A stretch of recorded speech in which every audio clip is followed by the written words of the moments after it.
Seperti berlian berserak di Katulistiwa, 17.000 pulau terhampar luas di seluruh Indonesia.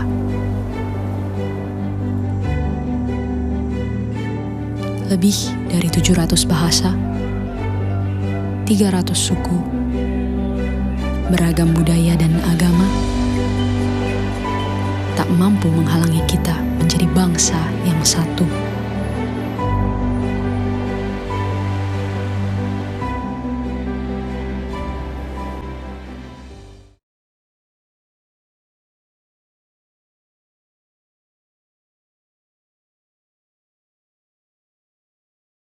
Semua sudah dibantai, Pak, jemput saya. Semua sudah dibantai.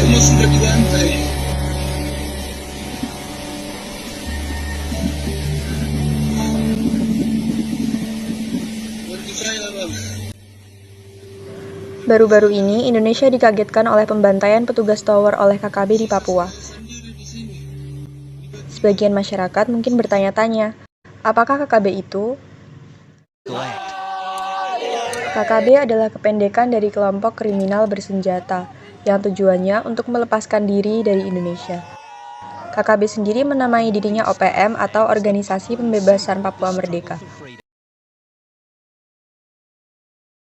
Konferensi meja bundar ini. Flashback jauh ke belakang, maka sebenarnya sejarah KKB berawal dari KMB yang mana salah satu keputusannya adalah pembicaraan tentang Papua akan dilaksanakan 1 tahun kemudian.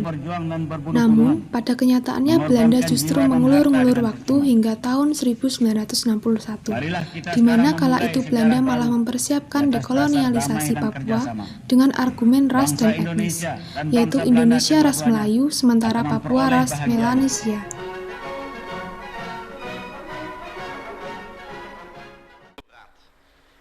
Hal ini menyulut keinginan sebagian elit Papua pro-Belanda untuk memerdekakan Papua. Indonesia membantah dengan pernyataan bahwa Indonesia tidak didasarkan ras dan etnis, tapi kesamaan nasib dan identitas.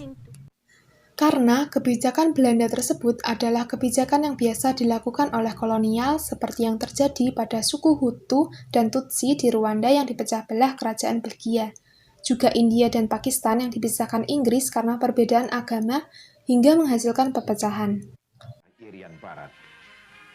Indonesia tidak ingin itu terjadi sehingga memutuskan untuk mengambil paksa Papua dari Belanda dengan Operasi Trikora di tahun 1969.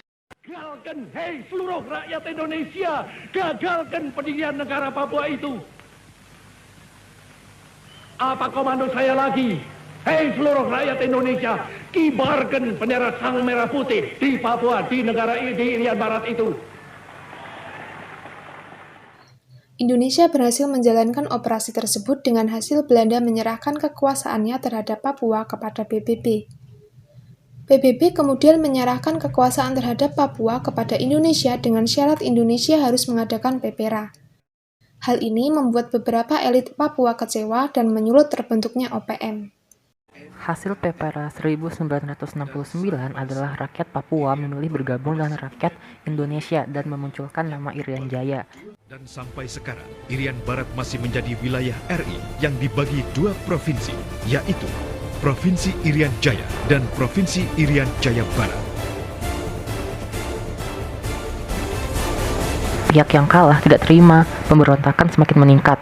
Kelompok pemberontak kemudian mendirikan markas Victoria dan membuat langkah awal, yaitu mendeklarasikan kemerdekaan Papua Barat oleh OPM pada tahun 1971.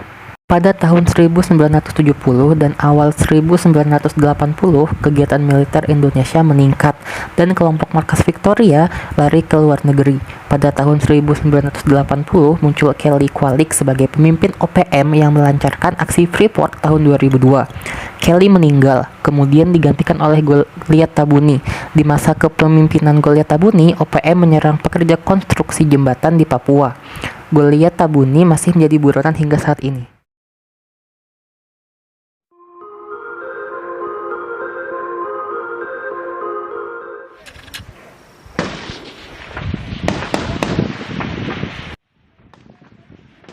Perlawanan yang dilakukan OPM dari waktu ke waktu belum terhenti. Untuk itu, pemerintah mengembangkan strategi sebagai berikut. Yang pertama yaitu Indonesia memberi otonom khusus daerah dan dana khusus yang nilainya sangat besar, yakni 85,7 triliun. Namun, solusi ini belum berjalan maksimal karena tingginya korupsi di Papua. Mahfud menyebut ada 10 kasus korupsi besar yang terjadi di Kita Papua. ke sorotan selanjutnya, Saudara. Pusat Pelaporan dan Selain Analisis memburu kelompok teroris Papua, pemerintah juga akan menelusuri penyalahgunaan dana negara di Papua. Pemerintah telah menyelidiki 10 dugaan kasus korupsi terbesar di Papua. Yang kedua yaitu operasi teritorial, meningkatkan kesejahteraan dengan memekarkan wilayah Papua dari 2 provinsi menjadi 5 provinsi untuk mempermudah koordinasi kesejahteraan. Tapi operasi ini belum dapat terrealisasi karena banyak pertentangan dari masyarakat Papua. Yang ketiga yaitu operasi tempur, memburu dan menangkap pelaku yang bertindak kriminal. Kami Satgas Tim Nemangkawi bersama Polres Yaukimo dan BKO Brimob yang ada di wilayah hukum Yaukimo telah berhasil melakukan penangkapan yang selama ini merupakan DPO, pengerusakan, penganiayaan, dan pembunuhan berantai. Dan kebetulan yang bersangkutan berafiliasi dengan kelompok kriminal bersenjata wilayah Yaukimo berinisial TM. Tim melakukan penangkapan di seputaran PT Indo Papua. Yang bersangkutan karena melarikan diri, tim melakukan penembakan, melumpuhkan 2 kali tembakan mengenai di betis belakang dengan mata kaki. Putra Papua, Ibu Pertiwi telah memanggil kalian. Maka itu, kobarkan semangatmu. Sekso! Sekso! Sikap berangkat! Sikap berangkat! Mambo Simbo, Mambo Simbo, Mambo Simbo, Mambo Simbo,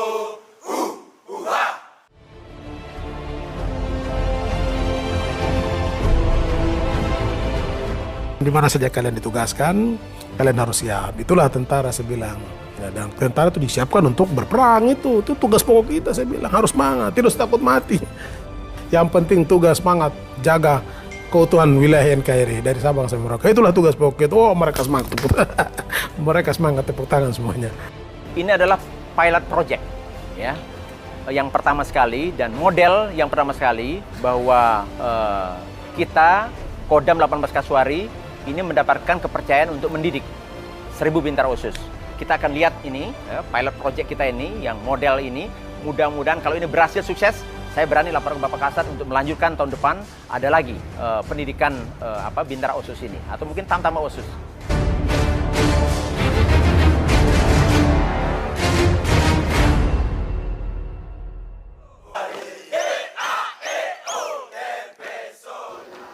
Kita berharap berbagai macam strategi yang diupayakan pemerintah berhasil dengan baik. Tentunya perlu kerjasama dari berbagai pihak. Sejarah terbentuknya Indonesia berbeda dengan sejarah terbentuknya negara bangsa lain. Sejak awal, negara ini sudah memiliki kesadaran penuh bahwa kita memang terdiri dari suku bangsa yang beragam, dan yang membentuk kita menjadi satu bangsa adalah kesamaan nasib. Bhinneka Tunggal Ika bukan hanya sekedar kalimat indah semata, tapi itu yang mewakili konsensus awal pembentukan negara kita.